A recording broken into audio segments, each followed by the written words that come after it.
Hello and welcome to the Undercut Podcast. I'm your host this evening, Mr. Jesse Billington, and tonight I can joyfully welcome back to the show Miss Ellie-May Taylor and Mr. Timo Albers-Daly.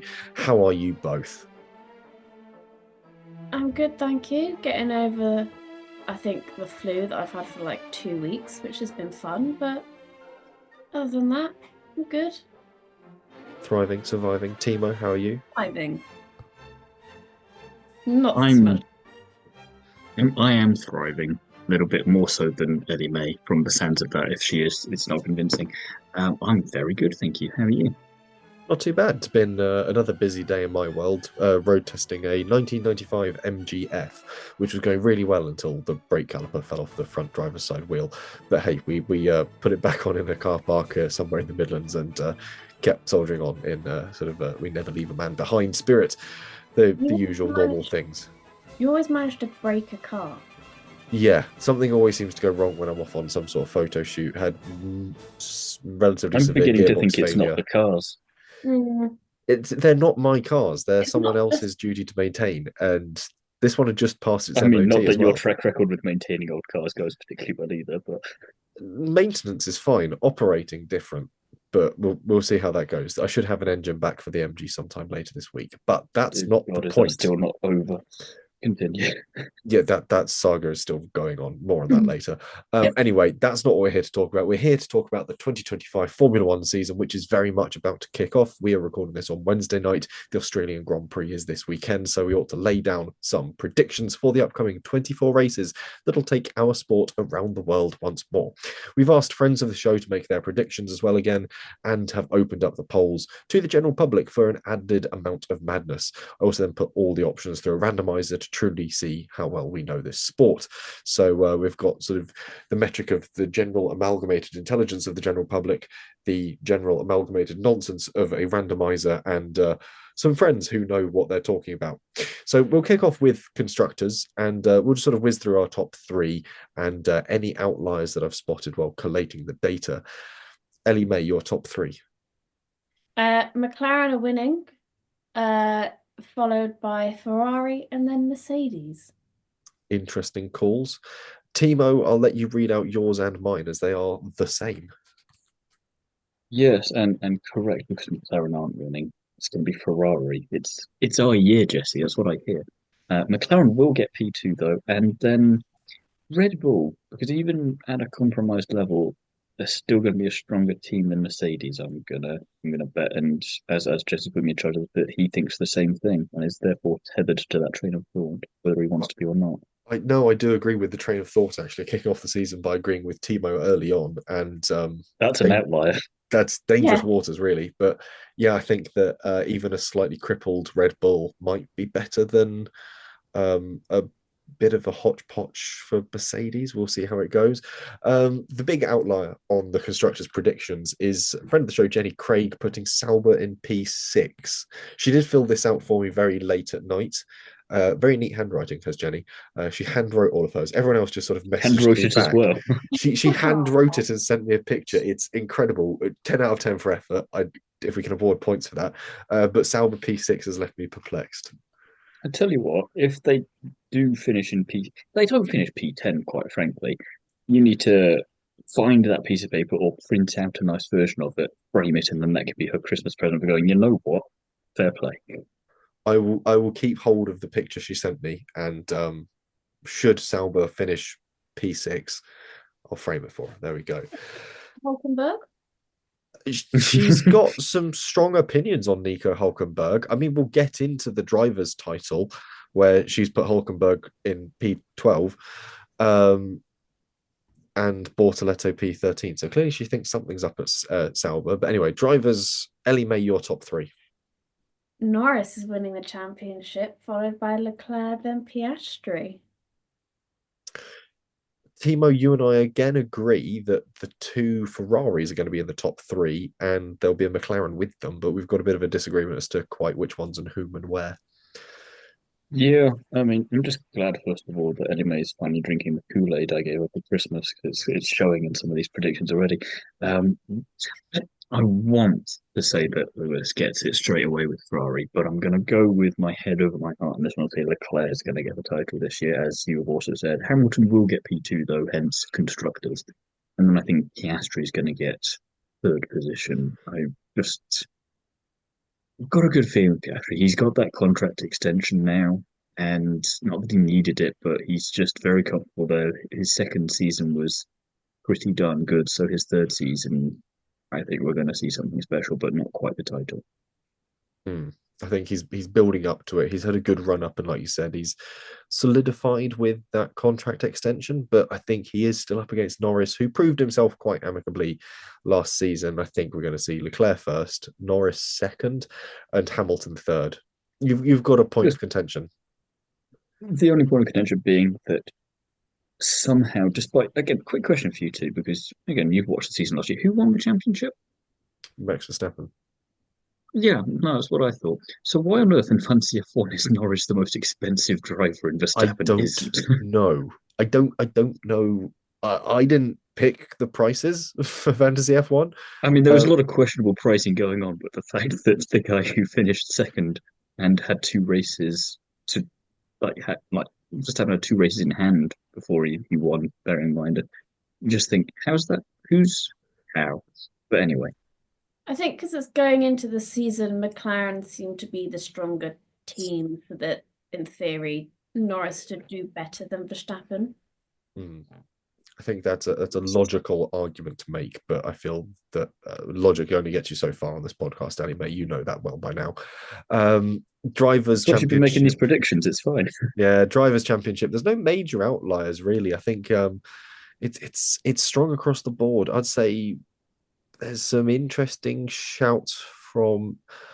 Actually, my girlfriend's made an interesting one of Carlos P8 and Liam Lawson P10. Oh, one person who did make an interesting driver's prediction actually is Fraser, friend of the show, Fraser. Um, he's given me a list of 21 drivers, interestingly enough, and Doohan finishing in 21st, and importantly, Colapinto finishing P17. I'll be So, right back. We're going to have to go have words with him for a minute. Getting my yeah, boy doing like that. I I think while it makes him an outlier when it comes to these predictions, I I don't want to say there's a risk of him being incorrect, that could be a scoreboard we see. Plausible, That's definitely. suggesting, though, that he doesn't score any points in any of his races, and yet somehow both Saubers and potentially a certain RB do manage it to the point that they get above whatever Doohan can do. We could be in for an interesting season. Let's not write it out before we've seen the first race. But Um, one has to do badly as well to be replaced with Colapinto. hmm, if you're doing And worse than the stakes, surely and you'll be replaced. and you know the reliability of an Alpine as well. And the fact that they've been running the entire previous 2 or 3 seasons with a completely misaligned wind tunnel. They basically just didn't have it set up properly, which is why most of the upgrades they brought to that car just never worked. Two things on that. As much as that's funny because France, on the other hand, we don't have to worry about Ferrari now, Jesse, because this is our year. So we can now say and pivot to this is Alpine's year. Therefore, we do not have to worry about such things. Yeah, maybe that is something we could say. I've got a I say shoot we in. again. I'm tethering you to this as well for no Yeah, particular I reason. maybe I'd rather you didn't tie me to this one. I've got a shoot with Alpine road cars at the start of July that I would like to at least attend in good faith and not be stoned And to death this by the is French. going to help with that Okay, because as long I'm as we're saying saying that that it's this their year will year be in their that they year. will improve. In a pot, Okay. yes. I don't want to be stoned to death in Dieppe. That would make my day very uncomfortable. Um, we'll move on to the podium sitters. We've all got some interesting outliers here. Um, Ellie-May, you've got quite the collection. Timo certainly also, and me actually. Ellie-May, we'll start with yours. Um, so I mean, I don't think any of these are outliers because they're clearly going to get podiums. But Mhm. I've gone for Sainz, Albon, Gasly, Alonso, Hulkenberg, and then in brackets I put Antonelli and Lawson because I don't know whether they're outliers or not. Um, it's a top 4 team. I don't think Yeah. it's that far-fetched to call them sort of an outlier podium sitter, but Top four certainly teams with potentially not top four team drivers. this is true. Yeah. So it's sort of that six of one, half dozen of the other. Yeah, Um, 8 drivers. yeah, Timo, you've made much of a similar argument, really. Yeah, both Alpines because I have faith in doing, like someone. Uh, and both Williams because it could be their year as well. And Alonso because it just seems criminal for him to not be on the podium at least once. I think it'll happen at some point for him. I've gone for Antonelli, Sainz, Ocon, and Albon. They seem to be sort of my outliers. Again, it's sort of that thing of I think Williams are going to be an interesting one to watch this year, and I'm excited for it. I think we could see something quite impressive from Grove. I don't quite obviously the metric about by which I mean impressive is relatively a low bar, but hey, we'll see. Hulkenberg on the podium finally. Ellie-May, you share that with Jenny. I'm a bit perplexed by it because he's going to be doing that in the Sauber. Yeah, it's Well, to be going to be. fair, if you'd said this time last year that Gasly and Ocon would get a double Alpine podium in Brazil behind only Verstappen, you'd have been asking what on earth is wrong with us to an extent, not knowing the weather conditions or anything else at that point, and considering where they were at the start of last season. So it could be one of those kind of situations. It doesn't have to be. I think a lot at this point in the year, everyone will assume it's going to be like before the summer break or something. No, no, it could be at any point as long as it happens once. Doesn't matter where. Yeah, Yeah, and I think would you a crazy race or like a crazy race winner? We haven't had them for a while. I feel like the last time would have been what, like 2020 with Gasly, maybe? If 2021 Ocon Budapest. yeah, we haven't had a crazy race winner for a while, certainly. So so, yeah, would you one? we're long overdue one for sure. Um, yeah, I'll go with that. We'll see. Maybe the opening round will be one because the weather is set to be a bit changeable and there's 6 rookies on the grid. So we'll see how that pans out. Speaking of that sort of fortuitous circumstances that may allow for an interesting winner, the most DNFs. Ellie-May, you've broken mine and my girlfriend's heart with this one. Ocon. Yeah. But He you filled mine up even more. he DNFs a lot, so why break the habit of a lifetime? He DNF'd a lot in a bad Alpine because it kept breaking. That's not really his fault as much. Yeah, Doesn't but matter if it's his fault or not. You just asked if it's a DNF. exactly. He may have that, he might have brought that to Haas, and plus he can be quite a harsh driver to fight against. If the midfield battle's quite tight, then he may. I hear he's been training with Magnussen over the winter break to hear about what's just the ballsiest kind of moves that just aren't going to work. And he's going, I'm gonna carry your legacy forward. Exactly, we need a new Magnussen, and that's Ocon. Imagine them as teammates. Don't agree with what you're saying. Timo, you've got some slightly more broader ideas or slightly more sort of well-trod pathways more so for DNFs. Well, logically, there was only ever one answer for me for this one, which was just go for default and say Stroll.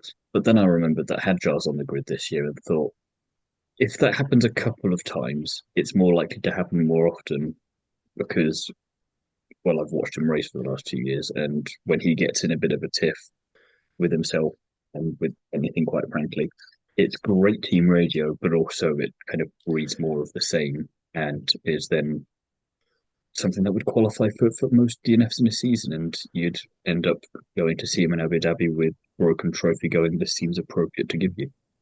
Mm. I mean, if you watched his final feature race for F2, that was very nearly almost a DNF, and it was a heroic attempt at getting back out there. But yeah, I think he's a likely candidate, especially given we don't know much about how the RB is going to perform. There was an interview with Dirksen that Inside F2 did over the winter break and talking about Abu Dhabi and him overtaking Hadjar and being very confused for a few moments because he thought he'd overtaken him on pace and was leading the race. And was going, how on earth have I done this? And then someone came on the radio and you've just lapped him. I was like, oh, that makes a lot more sense. I didn't think I knew I was doing all right here. I didn't think I was doing that well. I was trying to stay out of the title race. Yeah, some strange stuff. I've also gone for Hadjar. I think you said he's sort of potential to get wound up and have a few silly mistakes. And I just think it'd be hilarious to see the funny excursion into the barriers we saw at Baku, where both Camposes suffered hilarious brake failure and just sort of plummeted on at turn one. If we saw that happen again with the RBs, because I think the radio messages from both Isaac Hadjar and Yuki Tsunoda would earn them both a considerable amount of penalties from the FIA for swearing. And they're both quite small, aren't they? Mm. I think that'd just be a funny fight to watch. Yeah, especially if they crashed We've into not each had, other. we've not had, I mean, no, like a proper fisticuff side of the track fight that we've not had in decades, sort of thing. Yeah, NASCAR style, sort of duking it out. Yeah, You can't damage such a beautiful car. It's not going to Can happen. when it's the grimmest one on the grid. No, it's Oh, I invincible. forget you weren't here for the livery rating, so you don't know that Ellie-May and I called it the best looking car. That's a good enough reason not to listen to that episode, because how wrong you two are. Oofed. We won't invite you back on. No, That's go all right. away. Do you have the power to kick him off Zoom right now? I probably could. Yeah, do it. Bye.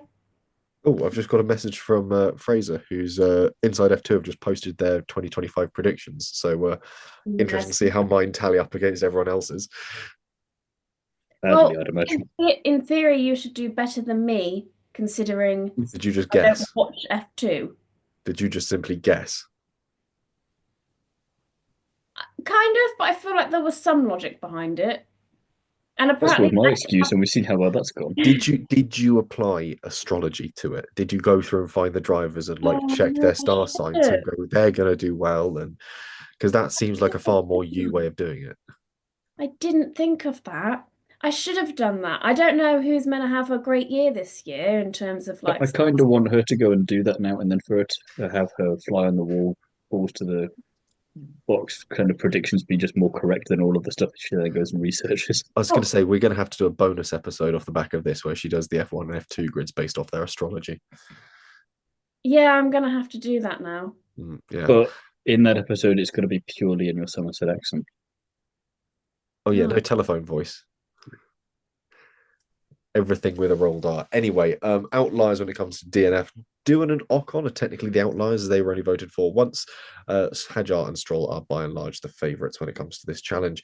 The next question we all asked was when, if they do, will they swap Liam and Yuki? And I'm the outlier entirely for this one because I think they'll have done it by Spain. Everyone else thinks it won't happen at all. Timo, though, you have something to say about RB. Is it again about their livery again? No, although I'll take the opportunity to say I don't like it. You have no taste. I have differing taste. It's very poor taste.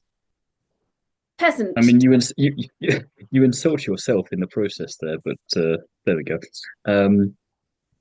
I've not come with it. I've kind of gone with Fraser's idea that he gave me earlier inadvertently that RB and Red Bull and helmet marker being what they are, Hadjar now is the driver with the target on his back from all the other juniors. And if Arvid Lindblad can hit the ground running in the way that it wouldn't be too surprising for him to do, it's not too far-fetched to presume that he could replace Hadjar at some point over the course of the season. So I'm going to say that as a bold prediction, my first potentially bold prediction of the year, that Lindblad replaces Hadjar at RB after the summer break. Ooh. Has a F3 2024, half a season in 2025 and F2, and then it goes straight into F1. I'm going to jot that down at the bottom of the big season one as bonus prediction from Timo. Lindblad replaces Hadjar. Because he's won most of what he's been in pretty quickly, and he's just won the Formula Oceania Championship, which is his first championship win in single seaters, which is a nice way to tee yourself up before an F2 campaign. So, yeah. It's not a bad shout. I think Lindblad is a pretty nippy driver, and it also screws up your whole question then, and I find that quite fun. Yeah, no, that's fair. Next on the list was the fastest pit stop, and I think by and large it was a shout for McLaren really on this one.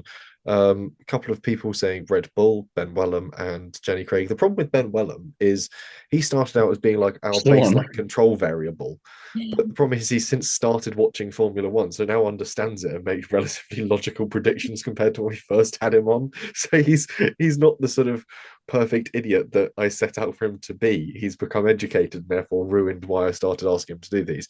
That's what I was for the F2 predictions. Possibly. You were the control variable for Fraser Ford. Yeah. You were his scientific process. He's going to be getting a lot of angry messages after this podcast.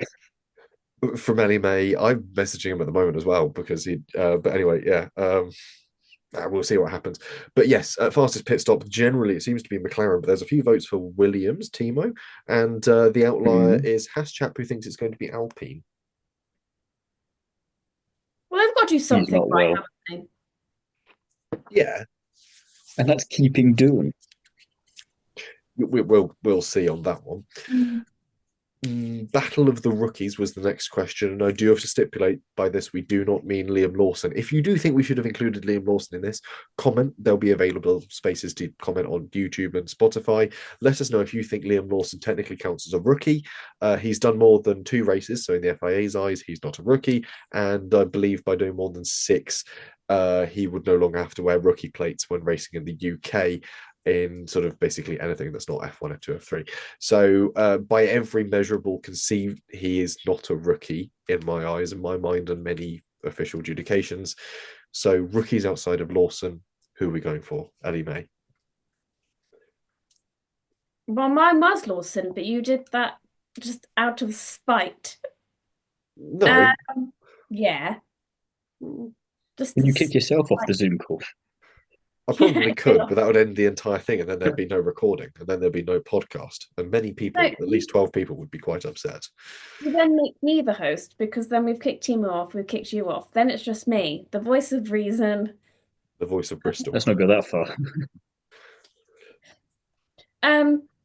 Well, seeing as I may or may not be allowed Lawson, I've gone for Antonelli. I think it's a reasonable choice. It's the one the I safe went for. Option. Yes, compared to Doohan. I like to be bored, and I believe in my people. He's got 6 races to score enough points to not be overtaken by the other rookies. At least 6 races. I don't know. Has Until anyone checked happens, in on? It's not. We happened. don't know what Flavio Briatore is thinking, which is a dangerous thing. Flavio Briatore is the kind of guy that would have an Elvis Presley style death, and you wouldn't be surprised. So we can't predict anything with him. Yeah, he might change his mind in 5 minutes' time and decide, you know what, doing's the best thing ever. He's got an interesting. You never know. He does have an interesting life. He's got an interesting. Which is the name of the I so immediately regret going, what did you say? Just so you have to hear the words Flavio Briatore and sex life in the same sentence for at least the 4th time in a row. Outlier, another one from Jenny Craig, who's going for Gabriele Bortoletto, which is a big ask. Clearly, she genuinely thinks Sauber are doing something interesting this year. It really depends on how I sort of do the metrics for this, whether I do it on sort of how much of a team's points haul that the driver contributes to, in which case maybe Bortoletto will come out on top on this one. I'm not saying I think you've got to do it in a way of whoever's higher in the championship. In which case Bortoletto is screwed, in which case Antonelli is going to win, yeah. You don't know that for certain, though. No, we don't know that for certain. I do think it puts Doohan at a disadvantage if he's only racing for 6 races this year. Allegedly, probably. Anyway, he will befall the same issues that befall technically like his god sibling through Michael Schumacher, which is Mick, and will have a fairly sort of. He made it for more than 6 races, so it's fine. This is true. Mick did last more than 6 races. Anyway. Most damage. Who is going to generate the biggest bill for the teams this year when it comes to drivers? Ellie-May, again, you break my heart. You've picked my favorite YouTuber. He does YouTube now? Yeah, he's got a YouTube channel. It's quite fun. I don't care. You could have said your favorite actor. That too. That's Lewis Hamilton. No. Have you not seen the French rom-com drama thing that he's in, where he cucks a guy on his wedding day, and basically the whole conceit of the TV series is following this guy who's been cucked by Esteban Ocon, which is the funniest possible idea for a TV show. I know I've often complained that we don't have enough original ideas in television and film, but I don't know if that's quite the way I wanted that solved. I need to go. I haven't watched it yet. I want to go and watch it because it looks funny as all hell. Anyway, I've gone for Ocon. In case that wasn't clear already. In case people aren't up to date with the news outside of F1, it is. In case you don't watch French rom-coms, you Yeah. probably should. In theory, Brackets, you have a life. in theory, if he's got the most DNFs, he's got the most damage. Not necessarily. You can simply DNF because something breaks, which doesn't count as damage. Whereas if you do like a Sergio Perez and obliterate your car in Monaco, a lot of damage, not many DNFs. It's sort of. Okay, then he only has to do a big crash once, and that's it. Yeah, and I think Ocon has moved beyond that in his career. Timo, who are you going for? Most damage? Kind of just, I'm disagreeing with Ellie-May, but I kind of want her to be right now just for that one big crash to break your heart even further. But in case that doesn't happen, as much as again my instinct says Stroll, I'm going to say Hadjar, which will then help my other theory of Mr. Lindblad coming in and replacing going to my seatmate. Also, where's the rest of my car? Yeah, why are there only 3/8 of my car? I also think Hadjar is going to have a fairly big damage bill coming his way. Think sort of like early years Sonoda, sort of a lot of small accidents that really start to rack up. Outliers for this, Liam Lawson and Ollie Behrman. I think Lawson is a fair shout because he's going to be pushing hard to try and be on pace with Verstappen from the off, and that might. I don't think he is. Shunts. You don't think so? No, I don't think he's. I think he knows he's not going to be able to beat Verstappen because he's such a well-rounded driver now that if he was going up against Verstappen at a similar point in his career that Lawson is, then that'd be one thing. But he's going up against a four-time champion. I think he's just going to want to learn as much from him as be that number two driver that Perez was. Whereas Behrman, it's more likely because he's going to be pushing, because he's got Ocon and Ocon's beatable, and he's got confidence from last year from his performances there. So I think of the two of them, Liam's more of an outlier because that's indicating he's going to be a different kind of driver than what people who voted for him think he is. He's just an unbothered Gen Zer. He's like Piastri. Also, he's not got his biggest rival on the grid there, Sergio Perez, because he won. What do you mean his biggest rival? He's his number one fan. That's what he showed him in Mexico. Yeah, that's what it means. I forgot, of course. Yeah, I forgot that's what it means. It's I'm your number one fan. I'll see how that goes down next time out in public. You could do that really on a dodgy pub somewhere late at night. That'd be a great place to try that out. I think that's what you should do. At a football match, to try and show my allegiance to a certain team and just go, I'm your number one fan. Yeah, I think that do it at Millwall. I think that would go really well for me. If you know anything about football, that will not end well for me. Or just go make friends at the police station. Go, I'm your number one fan. Yeah, that probably would also end badly, especially if you're in America. Don't do that. The final question we put to people for their predictions was, when will baby Verstappen be born? And I think I've got the outlier with this one of Monaco. I think it's the one that's the most furthest into the calendar compared to all the other predictions. Is Canada after Monaco this year, I think? It's after Monaco every year. Oh, yeah. Okay, then Timo, I think you and possibly some others have the outlier then. Goes back and checks notes. Canada. What are rounds 5 and 6? Because that's the call from the general public. Saudi Arabia and Imola, I think, or Miami maybe. Miami. Saudi. Okay. I think it is between Saudi and Miami. I've gone Miami because I think it should be. It will be born by Miami. Yeah, I've kind of had to do it of when did I think baby Verstappen was conceived. Which isn't something you want to see. I removed this conversation as much as I wish I didn't. Yeah. Don't really want to think about the conception of baby Verstappen too greatly, but it's something we must contemplate. Would it help if I drew pictures for you? Please don't. I don't want to see any imagery based on that act. So yeah, this AI when I need it. So this one is entirely a guesswork from a lot of us. We're basing it off of when Kelly PK first announced the pregnancy and sort of winding back from there by about a month, I think, and then obviously No go more for than its that. 9. You don't announce that you're pregnant 4 weeks into pregnancy. True. You'd have He suspicions. doesn't announce he's pregnant, period, Ellie-May. Yeah, you don't know. I could be pregnant right now and I haven't announced it. Well, I you just need to go think to the we have gym. the That's what anatomy. that is. 2025, anything could happen. Okay, so essentially we're taking shots in the dark, much like Max Verstappen did one night about maybe 9 months ago, and the guesses seem to be Ellie-May, Miami, Timo, Canada, myself, Monaco, a bunch of other people going around the Imola, Miami range, sort of Jeddah possibly at the earliest, Bahrain as well is a call from James and Henry. So we'll see what happens. If there's suddenly a race that Max Verstappen appears at very tired and he's sort of like, I just think he'll get a team radio at one of the 2 races of Miami or Canada and go, it's happening. He just pulls over and goes, oh, fuck this. It's Miami. It's boring anyway. I'm going to go off and do something that's important. like a full sort of yes no is having Verstappen's baby style sort of Twitter shit post. It's the kind of thing that would be the start of a film where he's athlete in the middle of his element, and then he gets the news that is way more important than the stuff he's doing, as he kind of talked about after winning in Vegas last year, and pulls over, and you just kind of then follow him in this one shot take of gets out of car, walks to another car, camera gets in car, drives off, gets on plane, gets to suitable location, walks into hospital, gets gown on, watch baby give birth, brings a corner and goes, I'm done. Perhaps that's why he bought a new jet, so he could get to location where baby is being born faster and more securely, because he bought a new jet in the off season as well, and a boat. It's always good to have a spare jet. Yeah, you never know when you're going to need it. See Taylor Swift for more. These days you can, I mean, depending if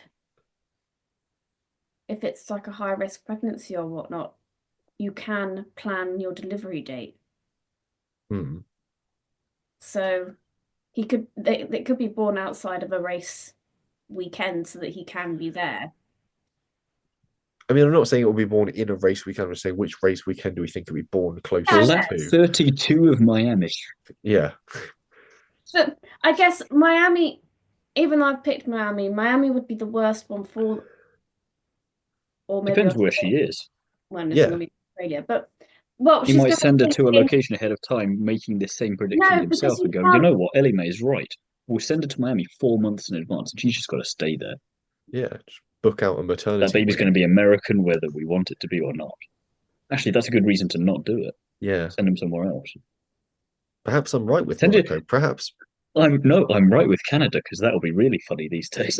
Oh yeah, but then eventually it'll become American when it comes to 51st state. Then it won't matter either way. Covering bases. Yeah, I don't know. We'll have to find out. I don't get why this is the most hotly debated of all of the predictions we made for this season, but there we go. That's the nonsense that you subscribe to this podcast for. Anyway, that brings us to the end of the first episode that we're coming out this week. If you just leave Spotify playing, it'll probably pick the next one, which is going to be our preview for the Australian Grand Prix, which we are about to record. Anyway, in the meantime, if people do take a bit of a gap, Timo, where can the people find you? You can find me over on everything at F1, where I am writing Formula 1, Formula 2, Formula 3, F1 articles, and IndyCar articles, where I'm also the editor over there. Nice. Ellie-May, where can the people find you, should you even wish to be found? I don't really wish to be found these days, but I'll be working a bit more. Okay, Ellie-May is a recluse, and if you'd like to find Dolly Parton's 9 to 5. Yeah. If you'd like to find more of me, you can pick up the latest issue of Classic Car Weekly. The one that's out now sees me driving a 1967 Morris ambulance, celebrating 110 years of the London ambulance service. Does that one break down too? It does, in the middle of Sevenoaks, and cause a huge traffic jam, yes. There is also a video out about it on the Classic Car Weekly YouTube channel, and tomorrow we'll... Is it you on the local news? No, but it is... Causing bother. We do have a piece to camera from Ian Skelton and myself, where we've broken down for the first time in the ambulance. And you can also listen to the Classic Car Weekly podcast, which we do, of course, every week, giving you a deeper dive into the behind the scenes of what goes into making the nation's favorite Classic Car Weekly publication. You do writing. I do writing. This is why I have a sub-editor who checks what I've written to make sure it makes sense grammatically. You can also find me on the internet, on social media, at Jesse on Cars. There's pictures there and all sorts of things. Otherwise, thank you very much for listening. We'll see you again in about 30 seconds time when Spotify auto plays our preview to the Australian Grand Prix.